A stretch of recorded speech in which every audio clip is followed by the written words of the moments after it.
Hello there, this is Stacy Sanderson, and wanting to take a moment to start to look at the diagnostic and statistical manual criteria for narcissistic personality disorder and break it down a little bit into the real traits and characteristics that we might see with people, but also how that might show up in someone who doesn't meet the full diagnostic criteria, which is actually quite rare.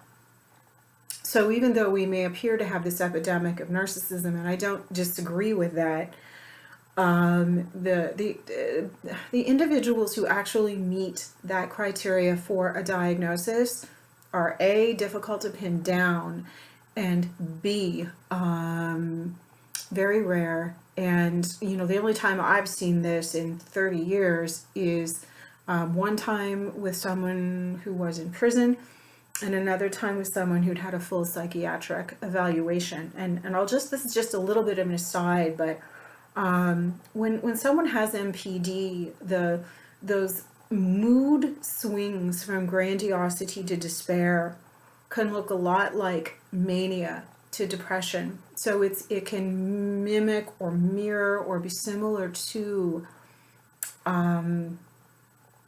bipolar illness. I'm not saying they're the same thing, but if you live with or love someone with NPD, you may be familiar with what I'm talking about. This that can be like on top of the world one day, and then really negative in the depths of the despair the next. So again, going along with that idea, I'm going to talk a little bit about grandiosity. So these aren't people who are bigger, better, have better ideas, or at least they think they do, or people who aren't necessarily full of themselves, although that might be a part of it. Grandiosity refers to a delusional part of the self that's developed to defend against feelings of deep shame and vulnerability. So if you remember us as kids, when we would pretend to be a superhero or a fictional character, someone larger than life who had special powers, I think this is what happens to narcissists, in that they get stuck there, right? They never stop thinking that they're Superman. They're like, it's like but it becomes very dark, right? It's like the shadow side of being a superhero, right? Like for every superhero in our modern mythology, there's a villain, right? So this is also why, as an archetype, this is known as someone who's a dark magician. So I'm quoting Carolyn Mace here. But people who can pretend to be someone that they're not, right? We've all had that experience. So this grandiosity is very much delusional, but it also creates a set of rules, internalized rules for how the narcissist sees the world around them. So they do have this odd idea and expectation that they should be treated like they're special, right? And if they're not treated like they are, look out, right? There's hell to pay. They're going to be complaining about that. So interpersonally, this can play out that if you don't live up to their expectations, if you disappoint them, if you look at them the wrong way, if you don't say the right thing, they're going to have a reaction and you are going to be punished for that, right? So this fits into this idea that they have very transactional ways of relating, right? So if and another really good example of this is the weirdness they can have around gift giving sometimes, that you never quite feel that the gift you give them is good enough or what you plan for them is good enough. It really is about that grandiosity. And the grandiosity is really, really, really protecting them from experiencing that deep, deep void of authenticity, right? So in lieu of their own authenticity, there is this grandiose self that develops.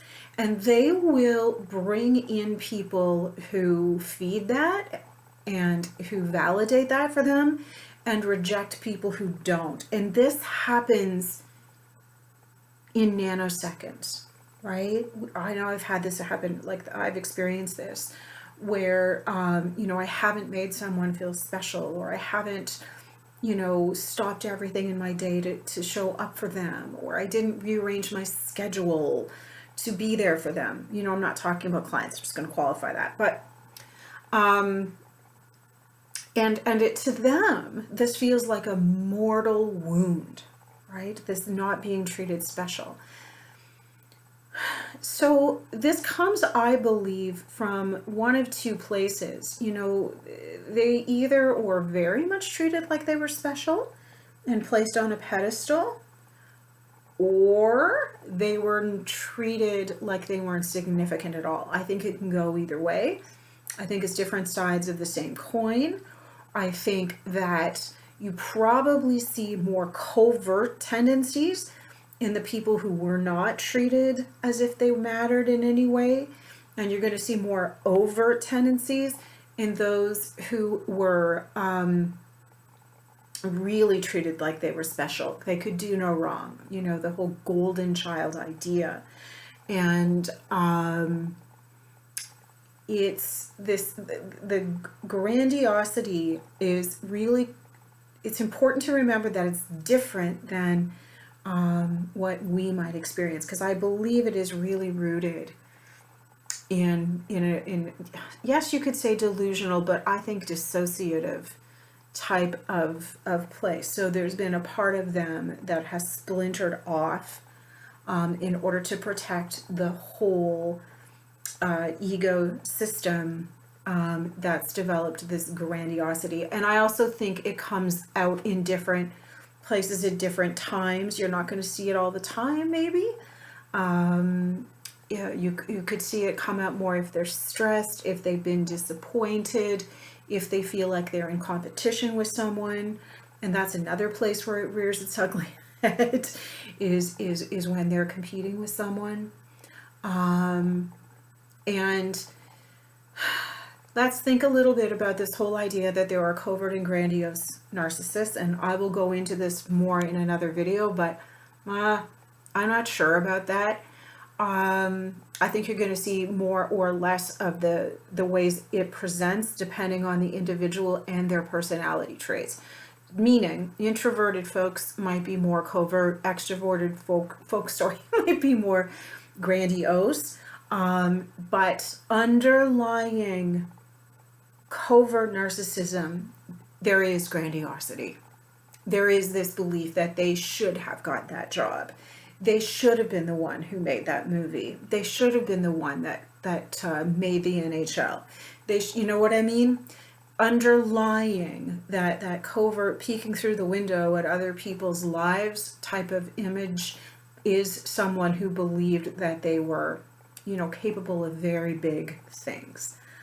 Right? So just a different way of looking at that. And so as we continue in these videos, I definitely want to be shining a light on narcissism that is a little bit different than just listing off the diagnostic criteria, because again, I don't know that that's what most of us really need. And it can be really confusing, and I can't, I don't see the utility of it. But where I'm coming from is, from a place of spending years of research, looking at this, years and years of talking to family members, loved ones, survivors, and my own lived experience of trying to understand narcissism from a more holistically informed point of view.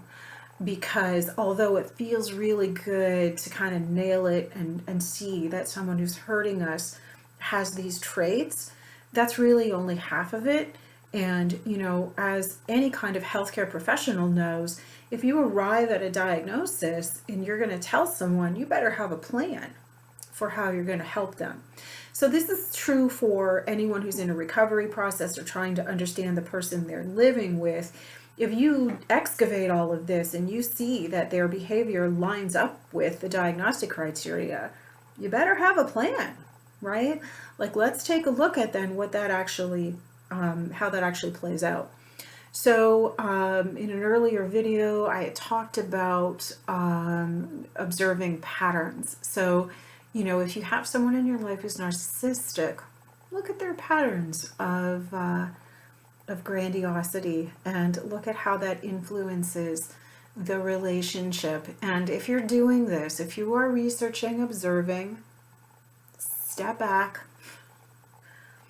hold yourself in a place of kindness, hold the other person in some level of compassion, and don't get pulled into the drama or their chaos by joining it with labeling it in a negative, critical kind of way, right? Be curious, be open, and watch for the patterns. So if this has been helpful, just remember to like, subscribe, and share, and write some comments, and reach out to me. I'm always happy to chat. And I'll definitely have the strategies and the tools and the approach to help you get on your path to recovery. So I wish you well.